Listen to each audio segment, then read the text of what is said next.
Assalamualaikum warahmatullahi wabarakatuh.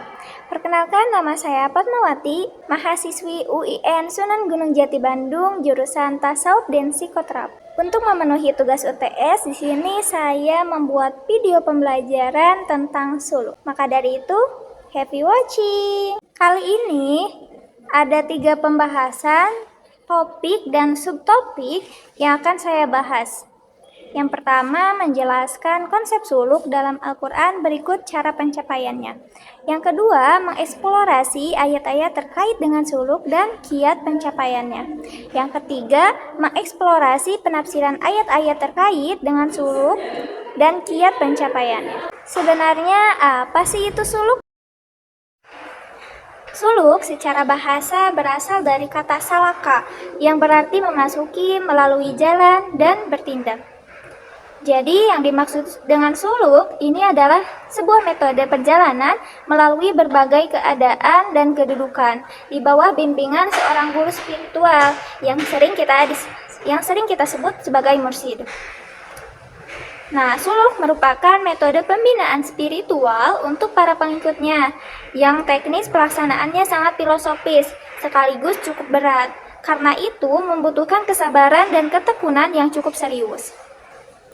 Jadi untuk suluk ini kita bisa mengartikannya sebagai jalan atau perjalanan kita atau sebuah metode perjalanan kita untuk mencapai sesuatu.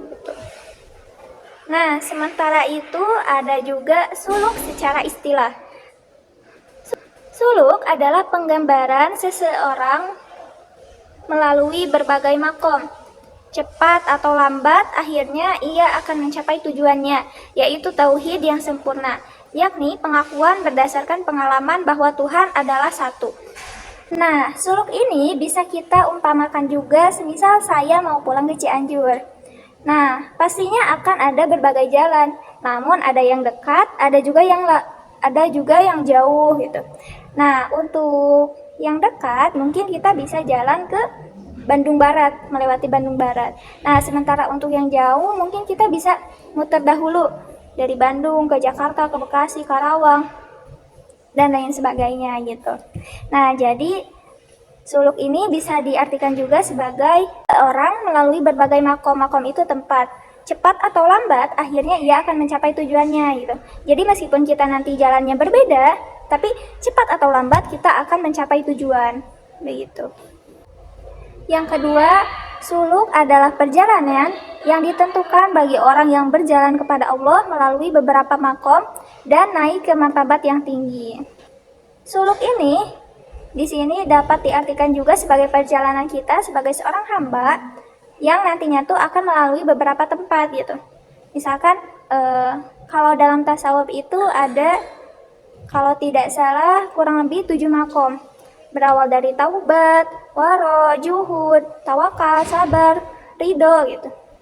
Nah, ketika saat ini kita ada di posisi taubat misalkan, nah secara bertahap kita akan naik ke posisi selanjutnya yang lebih tinggi martabatnya gitu, atau kedudukannya. Dan itu tujuan akhirnya adalah ma'rifatullah, atau mengenal Allah, mencintai Allah, dan mencapai ridhonya. Nah, dalam tasawuf ini juga ada yang disebut makomat. Makomat itu adalah kumpulan makom-makom. Makom-makom itu tempat-tempat yang tadi sudah saya sebutkan, seperti makom taubat, makom waro, makom juhud, makom tawakal. Nah, itu disebutnya makomat, kumpulan dari makom-makom gitu. Nah, kalau suluk itu beberapa pilihan jalan gitu. Seperti tadi mau ke Cianjur, mau jalan ke Bandung Barat, ke Jakarta misalkan, atau ke jalan yang lain gitu. Pokoknya cepat atau lambat kita pasti akan mencapai tujuan. Nah, jalan ini ada juga, jalan ini sebutannya jika di dalam tasawuf berbeda gitu. Ada yang namanya tuh jalan atau toriko, sebutannya toriko. Kalau dalam tasawuf ada toriko qadariyah, toriko naksabandiyah, semisalkan bagi yang terkenal oleh kita, atau toriko idrisiyah, dan torikoh-torikoh lainnya. Mau torikoh manapun itu, asalkan tidak melanggar aturan syariat atau Al-Quran dan Sunnah, itu sama saja tujuannya, yaitu ridhonya Allah Subhanahu wa Ta'ala atau makrifatnya kepada Allah Subhanahu wa Ta'ala. Intinya puncak tertingginya adalah Allah Subhanahu wa Ta'ala. Dan kita yang masih di bawah-bawah, yang masih jauh dari Allah, melalui jalan tersebut gitu untuk mendekatkan diri kepada Allah. Nah, yang ketiga, pengertian suluk secara istilah adalah suluk ialah mengosongkan jiwa dari sifat-sifat buruk, maksiat lahir maupun maksiat batin, dan mengisinya dengan sifat-sifat yang terpuji. Kita sebagai manusia tentunya tidak luput dari dosa, maka dari itu tugas kita untuk menjauhinya dan mengisinya dengan sifat-sifat terpuji. Contohnya dengan membaca Al-Quran, rajin sholat, dan lain sebagainya. Nah, contoh lain sifat-sifat terpuji juga seperti kita bersedekah, diniatkan karena Allah. Kita membaca Al-Quran, diniatkan karena Allah. Kita misalkan berdakwah atau mengajak orang lain dalam kebaikan, fastabiqul khairat. Nah, diniatkan karena Allah. Karena sesuatu yang kita niatkan karena Allah, insya Allah balasannya juga langsung dari Allah begitu. Ada juga balasan dari manusia, hanya saja itu bonus gitu. Nah, tapi ketika kita meniatkan sesuatu amalan kebaikan karena manusia, itu belum tentu dapat balasan dari Allah, karena yang kita harapkan adalah pujian manusia, balasan dari manusia, dan lain sebagainya. Nah, selain kita mengisi dengan sifat terpuji, juga menghindari maksiat. Ada yang bilang menghindari maksiat itu lebih penting daripada kita melakukan sebuah kebaikan. Contoh maksiat, misalkan judi. Nah, judi itu merugikan, makanya dilarang, itu merugikan gitu. Nah, pacaran juga merugikan sebenarnya. Hanya saja ada orang yang sadar, ada juga yang tidak. Pacaran syar'i sebenarnya mau sesyar'i apapun pacaran tetaplah merugikan kita, apalagi sebagai perempuan gitu. Untuk laki-lakinya mungkin jika dia orang yang tidak loyal, itu tuh dia akan rugi dalam hal ekonomi gitu. Misal dia ngejajanin pacarnya untuk beli sesuatu, beli baju, beli tas, dan lain sebagainya. Nah, yang ketiga, maksiat itu ada, contoh maksiat itu seperti ghibah. Ini mungkin lebih sering di perempuan, tapi tidak menutup kemungkinan di laki-laki juga ada. Meskipun agak sulit, tapi diharapkan kita bisa menghindari hal ini. Nah, yang keempat, ini contoh maksiat yang sangat harus kita hindari, yaitu musyrik. Musyrik itu berarti sudah sangat jauh tingkatan maksiatnya, karena kita sudah menduakan Allah, bahkan bisa jadi mentigakan Allah gitu. Nah, maka dari itu, untuk mendekati Allah, maka kita harus menghindari maksiat-maksiat tersebut. Dan masih banyak lagi maksiat yang tidak bisa saya sebutkan. Selanjutnya ada Quran surat Al-Maidah ayat 35. A'udzu billahi minasyaitonir rajim. Bismillahirrahmanirrahim. Ya ayyuhalladzina amanu taqullaha wabtaghu ilaihil wasilata wajahidu fi sabilihi la'allakum tuflihun. Shadaqallahul azim. Yang artinya, wahai orang-orang yang beriman, bertakwalah kepada Allah dan carilah wasilah atau jalan untuk mendekatkan diri kepadanya.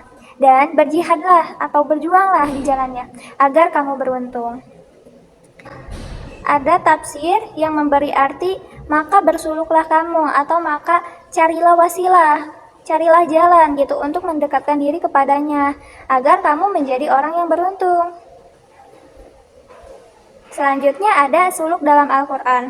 Masih Quran surat Al-Maidah ayat 35. Selain itu ada juga tafsir kata ittaku, yang maksudnya supaya kita menjaga diri jangan sampai melakukan larangan agama, disebut berulang kali sampai 69 kali. Sedangkan kata atiu yang artinya ati'u yang berarti supaya kita patuh kepada perintah agama hanya disebutkan 19 kali.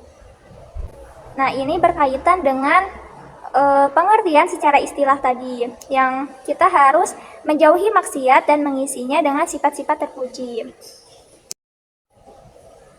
Selanjutnya juga ada penafsiran surat Al-Maidah ayat 35 dari Ibnu Abbas, mengartikan al-wasilah di dalam ayat ini dengan mendekatkan diri. Mengenai pengertian ini, Ibnu Katsir dalam tafsirnya berkata, Wa hadzal ladzi qalahu haula'il a'immatu la khilafa bainal mufassirin. Pengertian yang telah diberikan oleh para imam ini tidak terdapat perbedaan antara mufassir.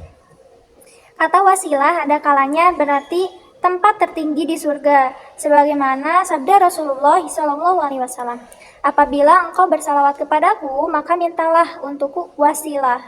Lalu beliau ditanya, wahai Rasulullah, apakah wasilah itu? Rasulullah menjawab, wasilah itu ialah derajat yang paling tinggi di surga, tidak ada yang akan mencapainya kecuali seorang saja. Dan saya berharap sayalah orang itu.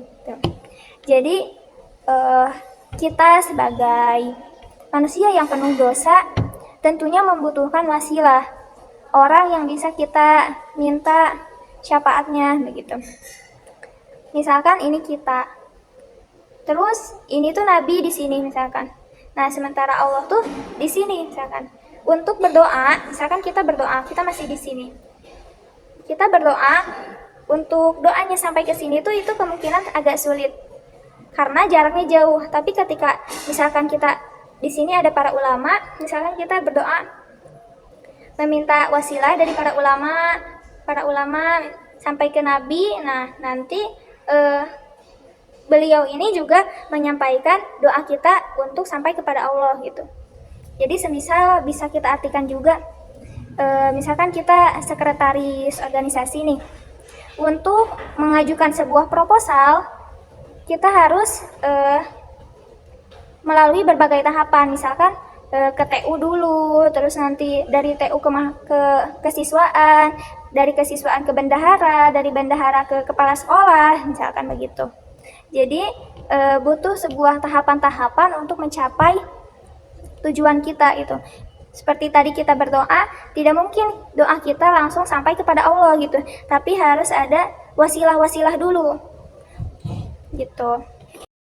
Menjauhi dan meninggalkan larangan Allah serta melaksanakan perintahnya adalah hal-hal yang tidak mudah, karena nafsu yang ada pada tiap manusia itu selalu mengajak melakukan hal-hal yang bertentangan dengan yang baik, yaitu melanggar dan meninggalkan perintah Allah sebagaimana firman-Nya, innan nafsa la'ammaratum bisu'. Sesungguhnya nafsu itu selalu menyuruh kepada kejahatan.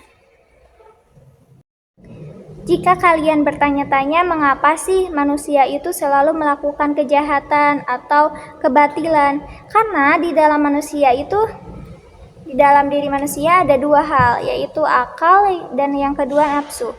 Nah, akal itu membantu kita untuk membedakan antara yang hak dan juga yang batil, antara yang benar dan juga yang salah, antara hal yang harus kita lalui dan tidak gitu. Nah, sementara nafsu itu adalah kebalikannya. Nafsu itu adalah sosok yang membawa kita kepada kesesatan gitu. Jadi dia akan terus menggoda kita untuk melakukan hal-hal yang dilarang Allah, melakukan hal-hal zina misalkan, melakukan hal-hal yang merugikan, melakukan hal-hal yang menyesatkan dan menjauhkan kita dari Allah Subhanahu wa taala. Selanjutnya ada Quran surat Al-Fajr ayat 27 sampai 28. Bunyi ayatnya, A'udzu billahi minasyaitonir rajim. Bismillahirrahmanirrahim. Ya ayyatuhan nafsul mutmainnah, irji'i ila rabbiki radiyatan mardiyah. Shadaqallahul adzim. Terjemahannya, wahai jiwa yang tenang, ya ayyuhan nafsul mutmainnah, kembalilah kepada Tuhanmu dengan ridho dan diridhoi. Irji'i ila rabbika radiyatan mardiyah. Nah, untuk penafsiran surat Al-Fajr ayat 27 sampai 28, dalam ayat-ayat ini Allah memanggil jiwa yang tenang dan damai ketika diwafatkan, yaitu jiwa yang suci karena iman dan amal soleh yang dikerjakannya, sehingga memperoleh apa yang dijanjikan yang dijanjikan Allah kepadanya. Jiwa itu diminta untuk pulang memenuhi panggilannya dengan menghadap kepadanya, kembali dengan perasaan puas dan senang karena telah memenuhi perintah-perintahnya waktu hidup di dunia. Allah juga puas dan senang kepadanya karena sudah menjalankan perintah-perintahnya. Setelah datang kepadanya, jiwa itu dipersilakan Allah masuk ke dalam kelompok hamba-hambanya, yaitu ke dalam surganya. Jadi, jiwa yang tenang itu yang seperti apa sih? Yaitu ketika kita melaksanakan tugas-tugas kita sebagai seorang hamba dengan baik, dengan betul, maka Allah akan senang, merasa puas dengan hasil kerja kita gitu, sehingga Allah membalas semua kerja keras kita itu dengan mari hambaku masuk ke dalam kelompok-kelompok yang ahli surga gitu. Mari hambaku, kamu telah bekerja keras selama di dunia, sudah bersusah payah, berletih lesu gitu. Mari hambaku masuk ke dalam surgaku. Tapi yang dipanggil adalah hanya jiwa kita. Sementara itu raga ini hanya sebagai casing gitu, sebagai penutup dari jiwa kita. Maka yang sebenarnya akan di dalam surga itu adalah jiwa kita. Selanjutnya ada Quran Surat Al-Kahfi ayat 11-14. Nah, langsung saja terjemahannya. Maka kami tutup telinga mereka di dalam gua itu selama bertahun-tahun. Kemudian kami bangunkan mereka supaya kami mengetahui manakah di antara dua golongan itu yang lebih tepat dalam menghitung berapa lama mereka tinggal dalam gua itu. Kita mulai tafsir dari ayat 11 dahulu. Allah mengabulkan doa para pemuda itu dengan menutup penglihatan, pendengaran mereka hingga mereka tidur nyenyak, tidak ada suara yang membangunkan mereka dan tidur di dalam gua itu selama ratusan tahun. Sangat besar rahmat Allah yang diberikan kepada mereka. Tidak mudah bagi seseorang untuk tidur di waktu jiwanya sedang gelisah dan takut. Dengan tidur, seseorang mendapatkan ketentraman hati. Dalam ayat ini dikatakan menutup telinga, karena telinga itulah tempat masuknya suara yang menjadi sebab bangunnya seseorang dari tidur. Seseorang dapat dikatakan tidur bila mana telinganya tidak mendengar sesuatu lagi. Nah, tafsir ayat 11 ini, pernah gak sih kalian susah tidur karena misalkan suaranya berisik, karena banyak orang yang berbicara di sekitar kalian gitu. Jujur saja, saya orang yang sensitif dengan suara gitu. Ketika sedang tidur terus ada yang berbicara, saya mudah terbangun. Nah, seperti halnya itu, ketika para ashabul kahfi ini sedang gelisah, takut karena dikejar-kejar oleh sekelompok orang yang berbeda pendapat dengannya, Allah ketika di sebuah gua ashabul kahfi ini, Allah berikan sebuah rahmat yang sangat besar, yaitu telinganya ditutup, terus penglihatannya juga ditutup. Lantas mereka tidur nyenyak sehingga tidak terasa beberapa ratus kemudian mereka terbangun ketika menukarkan uang akan berbelanja karena merasa lapar. Uangnya itu tidak berlaku lagi karena saking lamanya mereka tertidur sampai raja dan mata uang pun sudah berganti gitu. Lanjut ke ayat 12. Ayat ini menerangkan bahwa sesudah para pemuda itu tidur dalam gua selama 300 tahun, Allah lalu membangunkan mereka. Pendengaran mereka dipulihkan kembali oleh Allah Subhanahu wa taala. Ketika seorang pengembala kambing menggempur dinding batu yang menutup mulut gua itu, suara runtuhan membuat mereka terbangun dari tidur yang panjang. Ayat ini memberitahukan bahwa Allah mengetahui yang mana di antara dua golongan yang berselisih itu yang dapat menghitung dan tepat berapa lamanya mereka tinggal dalam gua itu. Tetapi akhirnya mereka menyadari bahwa mereka tidaklah mengetahui secara pasti berapa lama para pemuda itu tinggal dalam gua. Jadi ada pendapat yang menyatakan mereka tidur di dalam gua itu selama 300 tahun dan ketika itu mereka terbangun oleh seorang pengembala kambing yang menggempur dinding batu yang menutup mulut gua itu gitu. Nah, kala itu Allah memulihkan kembali pendengarannya gitu sehingga mereka terbangun. Lanjut, lalu mereka mengakui bahwa Allah yang memelihara tubuh mereka sehingga tidak hancur dan bertambah yakin akan kesempurnaan kekuasaan Allah serta ilmunya. Oleh karena itu, dengan peristiwa yang dialami, mereka dapat merenungkan perkara hari kiamat. Bagi orang-orang yang beriman pada zaman itu, peristiwa tersebut menambah keteguhan iman mereka. Sedang bagi orang kafir, peristiwa itu menjadi bukti nyata bagi kekuasaan Allah. Ahli tafsir berbeda pendapat dalam menjelaskan kata dua golongan dalam ayat ini. Ada yang mengatakan bahwa yang dimaksud dengan golongan itu ialah Golongan pertama adalah para pemuda penghuni gua itu, dan golongan kedua adalah penduduk kota yang mengetahui sejarah menghilangnya pemuda-pemuda itu. Jadi ketika dulu para pemuda ini dikejar-kejar oleh orang yang berbeda golongan dengan mereka, otomatis mereka menghilang ketika masuk ke dalam sebuah gua itu, karena Allah menutup penglihatan dan pendengaran mereka. Begitu. Lantas ketika orang-orang mengetahui adanya kisah ini, ada dua respon yang akan diberikan mereka. Ada yang imannya itu semakin teguh, ada juga bagi orang kafir yang itu tuh menunjukkan kekuasaannya Allah gitu. Jadi misalkan orang kafir ini tidak percaya akan kekuasaannya Allah, maka itulah buktinya gitu. Ada sebuah golongan yang tinggal di dalam gua selama ratusan tahun, tapi tubuhnya tuh nggak hancur karena Allah melindunginya gitu. Selanjutnya ada perbedaan pendapat tadi. Yang dimaksud dua golongan yang berbeda pendapat itu adalah golongan para pemuda penghuni gua itu dan golongan penduduk kota. Nah, pendapat lain juga mengatakan bahwa kedua golongan yang berselisih pendapat itu ialah para penghuni gua dan raja-raja yang memerintah silih berganti di negeri Apasus. Pendapat yang mendekati kebenaran ialah yang berpendapat bahwa kedua golongan itu adalah para pemuda penghuni gua itu sendiri. Jadi ada beberapa pendapat tentang dua golongan ini. Ada yang perdebatan antara dua golongan ini adalah pemuda itu sendiri, para pemuda di dalam gua yang ada beberapa orang dan berselisih. Nah, selanjutnya penafsiran Al-Kahfi ayat 13. Dalam ayat ini diterangkan bahwa Allah Subhanahu wa taala meneguhkan hati para pemuda. Dalam ayat ini Allah mulai menguraikan kisah Ashabul Kahfi yang tadi sudah sedikit saya jelaskan, yang pada ayat-ayat sebelumnya telah disampaikan secara global. Allah mengatakan kepada Rasulullah Shallallahu Alaihi Wasallam bahwa kisah yang disampaikan ini mengandung kebenaran. Maksudnya diceritakan menurut kejadian, tidak seperti yang dikenal oleh bangsa Arab. Nah, jadi kisah Ashabul Kahfi ini benar-benar ada gitu, bukan kisah usang yang dirangkai oleh bangsa Arab, bukan kisah bohong atau nihil yang disampaikan oleh bangsa Arab, tapi memang terjadi adanya. Mereka telah mengenai kisah pemuda-pemuda penghuni gua ini, akan tetapi mereka telah mengenal kisah pemuda-pemuda penghuni gua ini, akan tetapi dalam bentuk yang berbeda. Umayyah bin Abi Salt, seorang penyair Arab zaman permulaan Islam dari Bani Umayyah, pernah dalam sebuah baitnya menyebut gua ini yang menunjukkan bahwa bangsa Arab telah mengenal kisah ini. Baitnya berbunyi, tidak ada di situ kecuali ar-rokim atau batu tertulis yang berada di dekatnya serta anjingnya.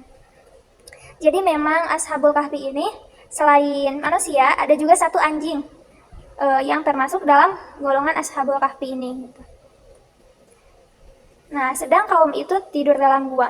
Kemudian Allah menjelaskan bahwa sesungguhnya para penghuni gua itu adalah para pemuda yang beriman kepada Allah yang Maha Kuasa dengan penuh keyakinan.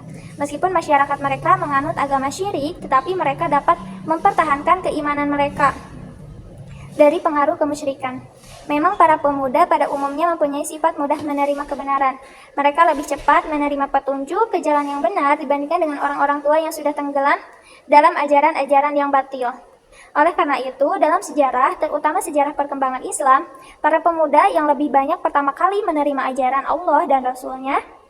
Adapun orang tua, seperti tokoh-tokoh Quraisy, tetap mempertahankan ajaran agama yang salah, sedikit sekali di antara mereka yang menerima ajaran Islam. Jadi, kebanyakan golongan yang lebih mudah menerima kebenaran itu adalah golongan pemuda-pemuda gitu. Karena terkadang pemuda ini juga sisi negatifnya mudah terombang-ambing imannya gitu jika tidak disertai dengan ilmu. Sementara golongan yang sudah berumur atau tua biasanya merasa lebih cenderung sudah punya pengalaman atau cenderung ke ajaran nenek moyangnya gitu. Sementara pemuda ini kan belum banyak pengalaman dan masih dalam tahap pencarian biasanya. Pencarian jati diri, pencarian agama, dan lain sebagainya. Selanjutnya ada tafsir ayat 14. Dalam ayat ini diterangkan bahwa Allah Subhanahu wa taala meneguhkan hati para pemuda itu dengan kekuatan iman, membulatkan tekad mereka kepada agama tauhid dan memberikan keberanian untuk mengatakan kebenaran agama itu di hadapan raja yang kafir dan sewenang-wenangnya. Ketika raja itu mencela dan memaksa mereka untuk menyembah berhala, mereka dengan lantang berkata, "Tuhan kami adalah Tuhan yang menciptakan langit, bumi. Kami sekali-kali tidak menyeru Tuhan selain Dia." Dalam pernyataan ini, mereka ini terkandung dua pengakuan tentang kekuasaan Tuhan. Yang pertama, pengakuan mereka tentang keesaannya Tuhan dan dalam memelihara dan menciptakan alam semesta ini. Kedua, pengakuan mereka tentang keesaan Tuhan dan haknya untuk disembah oleh makhluk. Jadi tiada Tuhan lagi selain Allah Subhanahu wa Ta'ala, dan hanyalah Dia yang berhak untuk disembah, diibadahi. Selanjutnya, orang-orang musyrik mengakui keesaan Tuhan dalam menciptakan dan memelihara alam semesta ini, sebagaimana dijelaskan Allah dalam firman-Nya. Dan jika engkau bertanya kepada mereka, siapakah yang menciptakan langit dan bumi dan menundukkan matahari dan bulan? Pasti mereka akan menjawab Allah. Maka mengapa mereka bisa dipalingkan dari kebenaran? Al-Ankabut ayat 61, mohon maaf. Namun demikian, orang musyrikin tidak mengakui keesaan Tuhan dan haknya untuk disembah oleh para hambanya. Mereka menyembah berhala sebagaimana sekutu Tuhan yang akan mendekatkan mereka kepadanya, sebagaimana diterangkan dalam firman Allah Subhanahu wa Ta'ala yang berbunyi, "Kami tidak menyembah mereka, melainkan berharap agar mereka mendekatkan kami kepada Allah dengan sedekat-dekatnya." Az-Zumar ayat 3.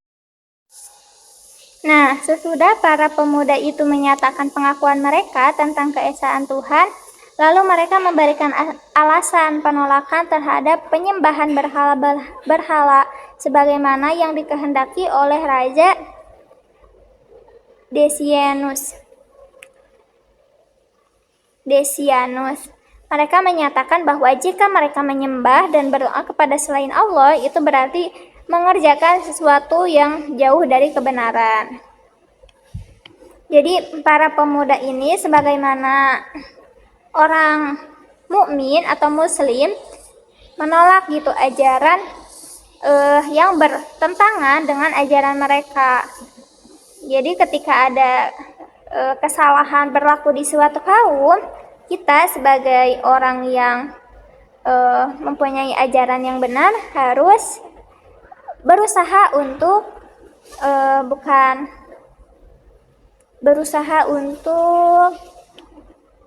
menyatakan jika apa yang mereka sembah itu salah gitu. Tetapi bukan berarti kita intoleransi akan agama lain, hanya saja jika kita bisa mengajak mereka dalam kebenaran, maka ajaklah mereka. Penutup di sini ada hakikat suluk itu sendiri dalam ilmu tasawuf adalah mengosongkan diri dari sifat majmumah atau buruk, yaitu dari maksiat lahir dan maksiat batin, dan mengisinya dengan sifat-sifat yang mahmudah atau terpuji. Ini seperti yang sudah kita jelaskan tadi. Suluk ini berarti kita mengosongkan diri dari hal-hal yang berbau maksiat, baik batin atau zohir gitu. Dan mengisinya dengan sifat-sifat mahmudah atau terpuji. Nah, mungkin sekian presentasi kali ini. Semoga apa yang telah saya jelaskan dapat dimengerti dan dapat memenuhi tugas UTS kali ini. Sekian, wassalamualaikum warahmatullahi wabarakatuh.